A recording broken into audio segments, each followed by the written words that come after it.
Hi guys, and welcome back to the much awaited how to blow dry your hair at home. Now today hopefully we're going to be giving some professional tips and advice that we would use in the salon. Now this advice is advice that I would give to all the trainees and apprentices coming up through into the industry.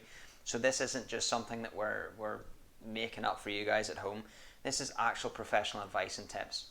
Surprising enough, if you simplify everything down, it gets easier.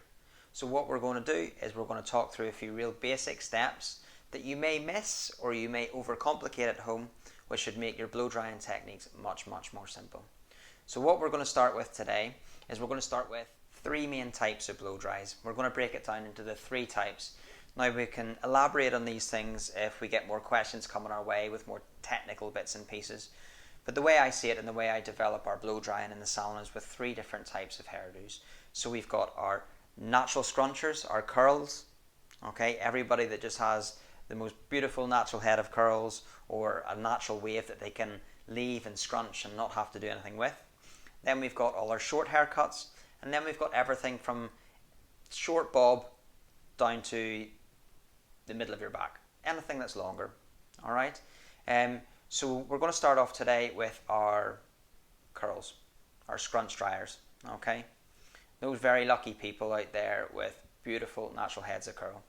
Now what we see an awful lot with natural curls is overcomplication. We get people that listen to take too much advice on how to make these curls work, and they miss a few very simple steps. Okay, so the simplest rule that I can give to you for those natural scrunchers out there that have curly hair is look after your condition. Condition is key. Condition means everything. If you have healthy hair, it's going to work for you perfectly. If you dry that hair out, or you damage it with heat, or you neglect it in any way at all, or you let it get too long and the natural elements start to affect the lengths of the hair, it's going to affect the curls. Okay? We recommend cuts every 6 to 8 weeks, which may be a problem at the minute, but by cutting it every 6 to 8 weeks, it keeps those ends from fraying and turning into little Velcro fish hooks which stop the hair from moving. Okay? But sticking with healthy hair, what can we do at home? Well, at home we have products. Okay, so we want to concentrate on using quality products. We've got a good section and a video that we're going to upload on what constitutes as a good or a premium product. Okay, but quite simply put, it's the ingredients. Okay, you get better quality ingredients in salon premium products. These ingredients, these premium ingredients, are perfect because they're much more water soluble. And the way I like to describe it to people, especially my clients and ladies in the salon, is face creams. If you use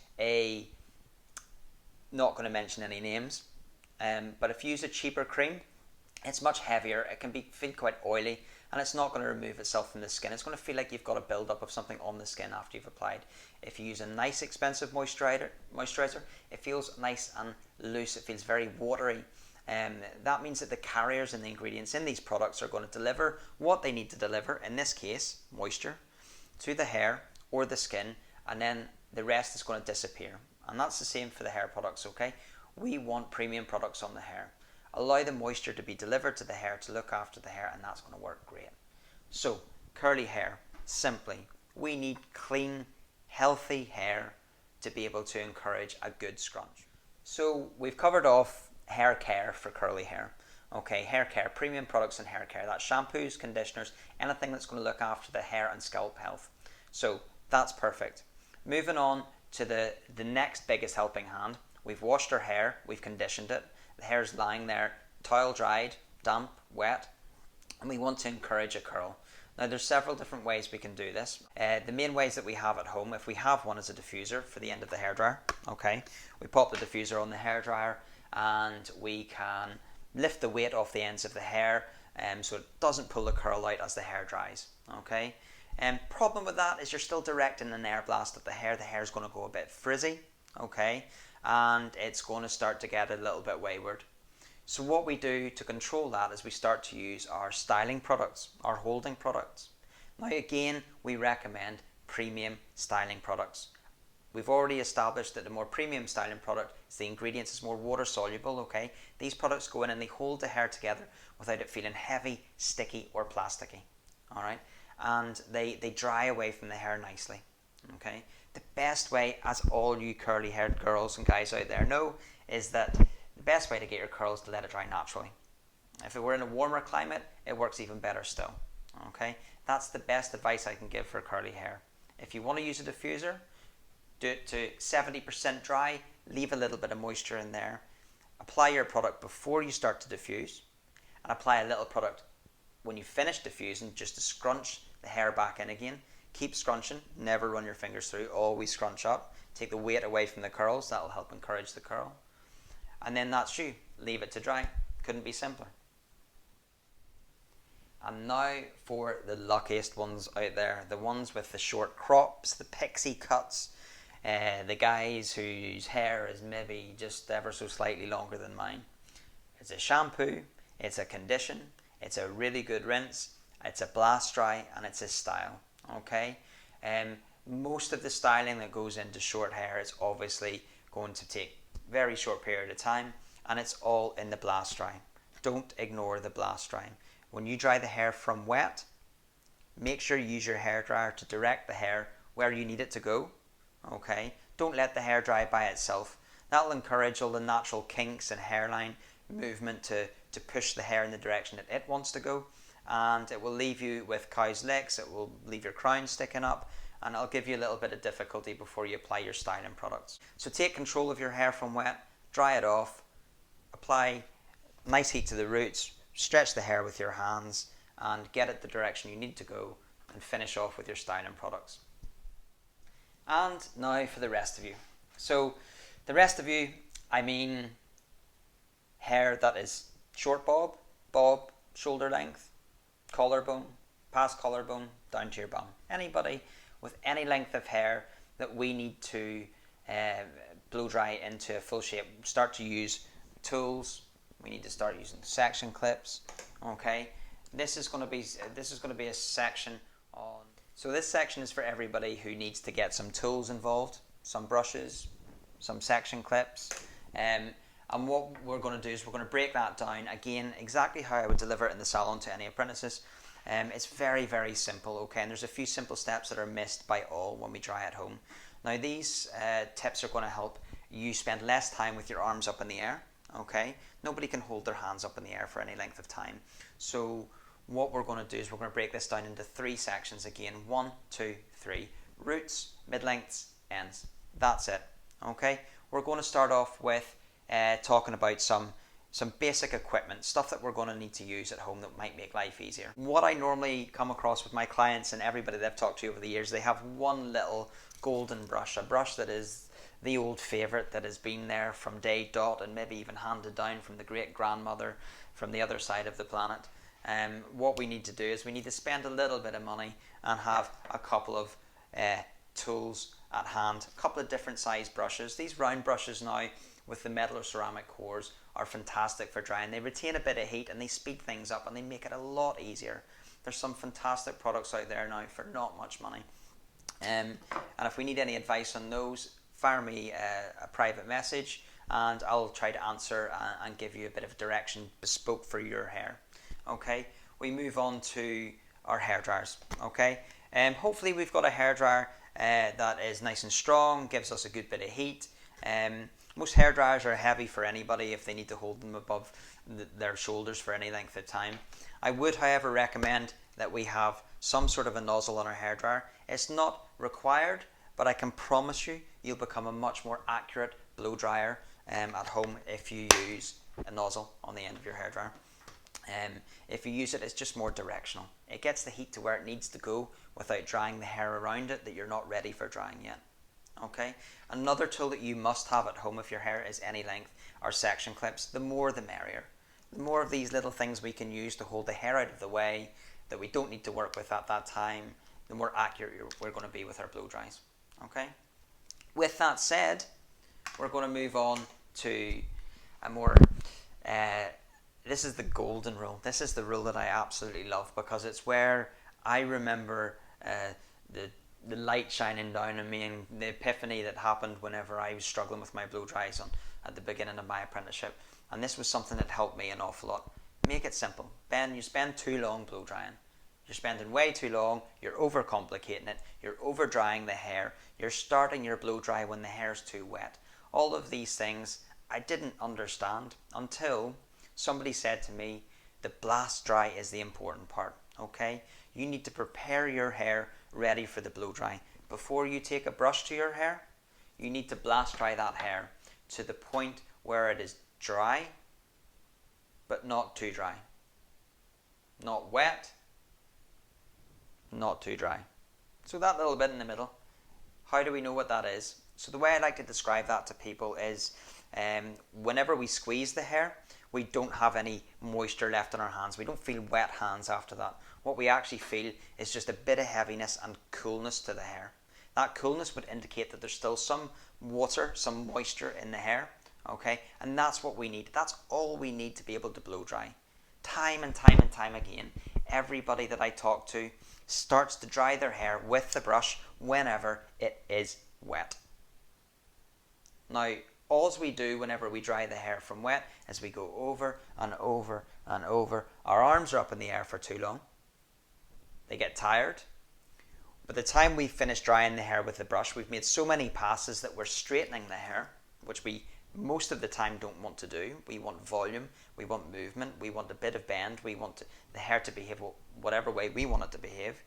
So blast dry that hair, okay, to the point where it is just a little bit cool to the touch, a little bit heavy, no wet, not too dry. If we start blow drying our hair when it's too dry and there's no moisture, we can't manipulate the hair. The hair's going to go static and frizzy. Okay? Now I'm sure we've all tried to kind of dry our hair before and we've got to the point where it's just going mega static. Okay, it's flyaway, it's straight, we're not getting any volume, we're not getting any bend. And that is because of those two reasons. We've either started with the hair too dry or we've had to make too many passes from wet to dry. Now, when we make our passes over the hair, we want to do as few as possible. We want to get in there, we want to do it, and we want the hair to be done. That is golden, okay? That's what the blast dry helps us with. Get the hair to the point where we only need to do 1 or 2 passes, done. So, go back to our 1, 2, 3, roots, mid-lengths and ends. We've blast dried the hair, it's damp, it's ready to go, okay? We're ready for our brushes, we're ready to get in there.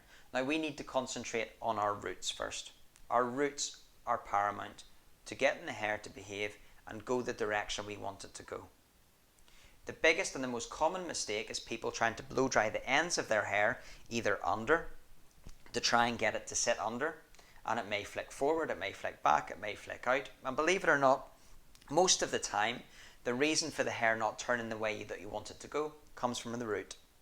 It comes from right up in against the scalp, okay? The directional flow of the way the hair moves on the scalp dictates what way that hair is going to end up going at the bottom. That's why we need to concentrate at the roots. So when we start our blow dries, we start off at the root and we direct our heat initially at the root. We have a good bit of tension pulling the hair the direction we want it to go. Once we do that, we can then finish very quickly on the mid-lengths and ends and have a nice little turn on the ends, and the hair will normally go the direction you want it to go. Alright, so concentrate on the roots. The blast dry is paramount. I really believe that if you spend a bit of time on the blast dry, concentrate on the roots, you don't have too much time to spend with your hands up in the air, okay, because the hair is already nearly dry, then you'll get that blow dry done quicker, more efficiently, and you'll get a better finish on it, okay. When you get a better finish, you can see shine, less static, okay, and the hair will behave the way you want it to be. It will go the way you want it to go. This is a question to an answer that's come my way and happens in the salon an awful lot. I've got fine hair, it's really limp and fly away. I don't use conditioner because it makes it too heavy and too soft. No, that is an old school rule that we must not follow anymore. If we shampoo our hair, we must use conditioner. Now I'm sure you're aware that there's a variety of conditioners out there now. There's products everywhere.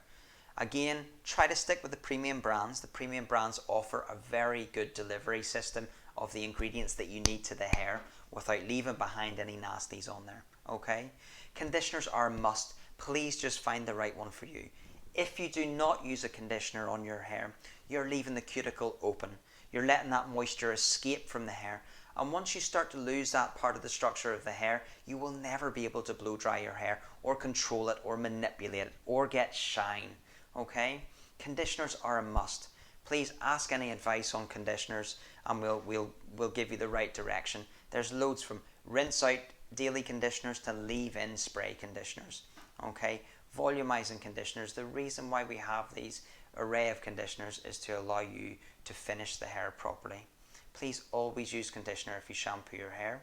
This will eliminate frizz, eliminate dryness, and allow you to control your blow dries a lot better. Okay?